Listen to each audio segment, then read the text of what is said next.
इस चैप्टर की शुरुआत 5 ड्रैगन लीग के अंडरग्राउंड रेड सेक्ट से होती है, जहां पर कोई कह रहा था कोई फर्क नहीं पड़ता है कि चाहे यूनियोपजा कितना भी इस आइडिया को मना कर ले, यह एरा पहले ही क्योस को भेंट चढ़ चुका है। भले ही वो जितना पावरफुल हो, फिर भी वो इसे नहीं रोक सकता। उसे जल्द ही पता चल जाएगा कि इस एरा ने मुझे क्यों चुना है। वैसे भी पावरफुल ग्रुप्स के ग्रैंड असेंबली के बाद जिस तूफान को चियोलमुरिन ने किंग ऑफ वार से शुरू किया था, वह बिल्कुल इस चाय की तरह है। जब मैं उसे अपने हाथों से मारूंगा तो उसे पता तक नहीं चलेगा और समय के साथ उसे हर कोई भूल जाएगा। चाहे फिर भले ही मुझे इस ट्रायल गलतियों और नामगोंग फैमिली के डिस्ट्रक्शन के लिए एक भारी कीमत चुकानी पड़े, लेकिन इससे 5 ड्रैगन लीग और भी अधिक स्ट्रॉन्ग हो जाएगा। इसके अलावा म्योंग गोसियोंग, तुम म्योंग फैमिली को लीड करोगे और 5 ड्रैगन लीग के नामगोंग फैमिली की खाली स्थान को भरोगे। जिससे सुन गोसियोंग कहता है, उससे पहले मास्टर हुआंगबो, आपने मुझे जो पावर देने का वादा किया था उसे तो नहीं भूले। जिस पर हुआंगबो कहता है, तुम्हारी बॉडी की कंडीशन कैसी है? क्या तुमने अभी तक अपनी बॉडी का ट्रीटमेंट किया है? देखने से तो यह बिल्कुल ठीक लग रहा है। गोसियोंग जिसे सुन कहता है, आपने मुझे साफ साफ कहा था कि आप मुझे इनविंसिबल पावर देंगे। तो हुआंगबो गुनाक कहता है, इसे ध्यान में रखो, यह एक सच्चाई है। तुम पहले ही किंग ऑफ वार के हाथों बचकर निकल चुके हो। क्या तुम्हें अभी भी समझ में नहीं आया? तुम्हारे जिंदा वापस आने के बाद यह साबित हो गया है कि हमारे लोग उससे नहीं हार सकते, जिसका मतलब है किंग ऑफ वार का मार्शल आर्ट अब और अधिक इनविंसिबल नहीं रह गया है। जिससे सुन गोसियोंग भड़कते हुए कहता है, यह क्या बकवास है? तुमने मुझसे वादा किया था कि दुनिया पर राज करने की शक्ति दोगे, इसीलिए बात को घुमाना बंद करो और मेरे सवालों का जवाब दो। हुआंगबो उसकी बातों को सुन कहता है, अरे यार तुम क्या कर रहे हो? भले ही तुम मुझे अभी दोष दे रहे हो, पर यकीन मानो भविष्य में तुम मुझे धन्यवाद करोगे। इससे कोई फर्क नहीं पड़ता है कि दूसरे तुम्हारे बारे में क्या सोचते हैं। तुम्हारे पास एक पावरफुल बॉडी और इनविंसिबल पावर है। अगर तुम अपने ही जैसे पावर वाले लोगों के साथ फोर्स को ज्वाइन कर लेते हो तो किंग ऑफ वार को मारना कोई बड़ी बात नहीं होगी। एक बार किंग ऑफ वार को पावरफुल ग्रुप्स के ग्रैंड असेंबली में ऑफरिंग की तरह यूज करने के बाद सारी सिचुएशन हमारी कंट्रोल में होगी। तुम्हें चिंता करने की कोई जरूरत नहीं है, सब कुछ हमारे प्लान के मुताबिक ही होगा। गोसियोंग, तुम बस यहाँ रुक कर अपनी रिकवरी पर ध्यान दो, जल्द ही तुम्हारी जरूरत पड़ेगी। जिसे सुन गोसियोंग कहता है, आखिर तुम किंग ऑफ वार के साथ करने क्या वाले हो? क्या तुम सच में उसे पावरफुल ग्रुप्स के ग्रैंड असेंबली तक जिंदा रखने वाले हो? तो हुआंगबो गुनाक उससे कहता है, चलो मेरे साथ, मैं तुम्हें एक जगह पर ले जाता हूँ। गोसियोंग कहता है, पहले मेरे सवाल का जवाब दो। जिस पर हुआंगबो गुनाक स्माइल के साथ कहता है, बेशक मैं उसे जिंदा रखूंगा, एक असाधारण मौत के लिए, लेकिन तुम्हें चिंता करने की जरूरत नहीं है, क्योंकि मेरे पास एक प्लान है। जब king of war powerful groups के ग्रैंड असेंबली के बाद अपनी सारी शक्तियों को खो देगा, तब वह कुछ भी करने के लायक नहीं बचेगा।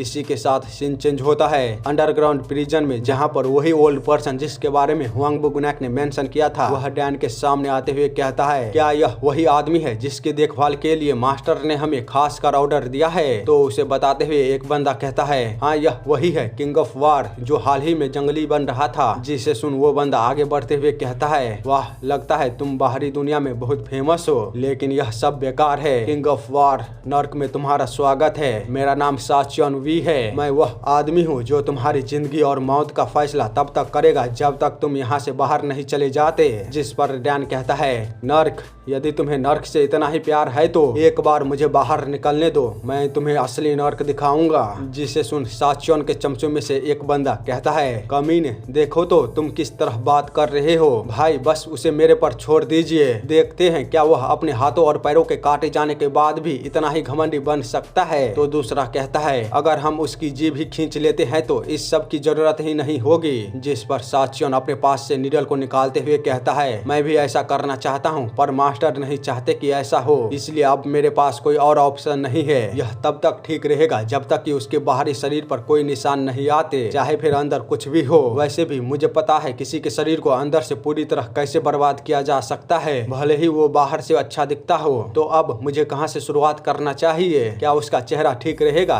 हाँ, ये बिल्कुल ठीक रहेगा। मैंने सुना है किंग ऑफ वार का चेहरा बहुत सुंदर है, इसीलिए मुझे सबसे पहले अच्छे हिस्से को बर्बाद करना चाहिए। चलो दिखाओ मुझे, क्या तुम अफवाह जितना ही सुंदर हो? इतना बोलते हुए वो उसके चेहरे को ऊपर उठाते हुए कहता है, अरे नहीं, हमेशा अफवाहों पर विश्वास नहीं करना चाहिए, पर कोई बात नहीं, सबसे अच्छा तुम्हारा हाथ होगा। तुम्हारे यह नाजुक हाथ, यह सही है। मैं पता नहीं लगा सकता तुम्हारे इतने नाजुक हाथ कैसे हो सकते हैं। मैं अपने इस भयानक हाथ को कितना भी कोशिश कर लूं, यह कभी भी नहीं बदल सकता। मुझे तुमसे जलन हो रही है, पर खैर यह तुम्हारे नाजुक हाथ अब और अधिक देर तक नहीं रहने वाली। हान जब उस ओर देखता है तो वो नीडल सीधे उसके हाथ को हिट किया होता है, जिसके कारण उसकी सारे नसें गुब्बारे की तरह फूलने लगता है और उसके हाथों से होता हुआ उसकी पूरी बॉडी में फैल रहा था, जिसके चलते उसे अंतहीन पेन का एहसास होना शुरू हो जाता है। साचियों जिसको देख कहता है, मैं जानता हूँ तुम्हें भयानक दर्द हो रहा है, यहाँ तक कि तुम अपने मार्शल आर्ट को भी यूज नहीं कर सकते इसे कम करने के लिए, फिर भी तुम एक बार नहीं चिल्लाए। तारीफ करने के लायक तो तुम हो, पर अब मैं तुम्हारे हर नस को बंद करने वाला हूँ ताकि तुम्हारा ब्लड न बहे, और तुम्हारी अंतहीन पीड़ा को बढ़ाने के लिए मैं तुम्हारे हर सेंस को स्टिमुलेट करने वाला हूँ। मुझे देखना है तुम इसे और कितनी देर तक सह सकते हो। मैं तुम्हारे शरीर के हर एक हिस्से को बर्बाद कर दूंगा 1 महीने से पहले ही, ताकि तुम्हारी आत्मा तक मेरी बात माने। सेम टाइम पर हम दूसरी ओर गुसियांग और हुआंगबो गुनैक को देखते हैं जो आपस में बात करते हुए जा रहे होते हैं। गुसियांग कहता है, क्या यही वह जगह है? तो हुआंगबो गुनैक उसे बताते हुए कहता है,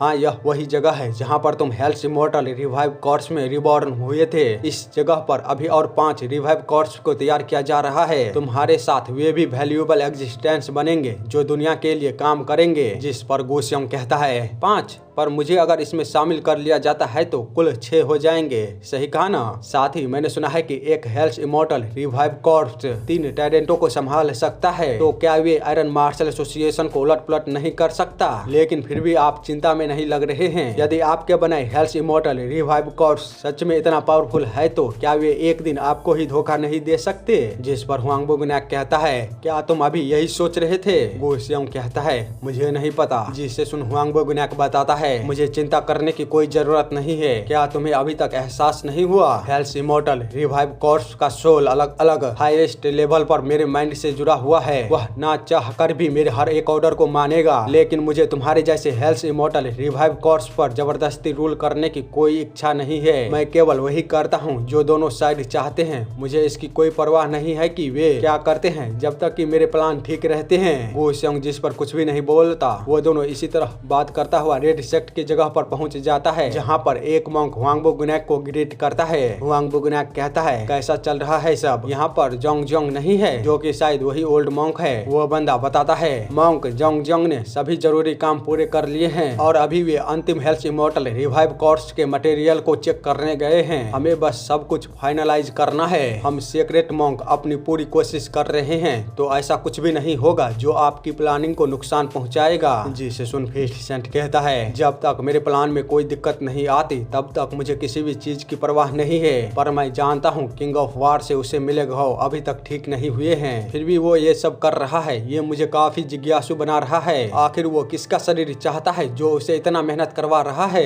इसी के साथ हम उसी ओल्ड मॉन्क जोंग जोंग को देखते हैं जो दोबारा जेड फ्लावर ग्रुप में आइस ब्लॉसम के पास आ गया था। वो हान सांग को देखते हुए कहता है, ऐसा लगता है उसे सिर दर्द के कारण बहुत दिक्कत हो रही है। उसे जरूर बहुत कुछ सहना पड़ रहा होगा क्योंकि वह इसका कारण नहीं जानती, इसीलिए वह नहीं जानती है कि इससे कैसे निपटा जाए। तुम्हें इतना कष्ट सहता देख मेरा दिल दुख रहा है। मैं तुम्हारे पास आना चाहता हूँ और तुम्हें तुरंत ठीक करना चाहता हूँ, लेकिन अभी मैं एबनॉर्मल स्टेट में हूँ, इसीलिए मेरे लिए अभी ऐसा करना असंभव है। प्लीज मुझे माफ कर देना। किंग ऑफ वार जो मेरी उपस्थिति को महसूस करने में कामयाब था, जिसे अब तक कोई भी नोटिस नहीं कर पाया है, मैं उस आदमी के बारे में सोचकर ही डर जाता हूँ। अगर उसने उस समय पर मुझे नहीं रोका होता तो तुम अभी तक इस दुनिया की सबसे खूबसूरत एग्जिस्टेंस होती। जब तक किंग ऑफ वार ने तुम्हें अपने पास रखा था तब तक मुझ में तुम्हें अपने साथ ले जाने की हिम्मत नहीं थी, पर अभी इस पॉइंट पर मैं पीछे हटने के बारे में नहीं सोच रहा हूँ। जब किंग ऑफ वार तुम्हारे साथ नहीं है तो मैं हेवन को इसके लिए कितना शुक्रिया बोलूं। मैं विश्वास नहीं कर सकता कि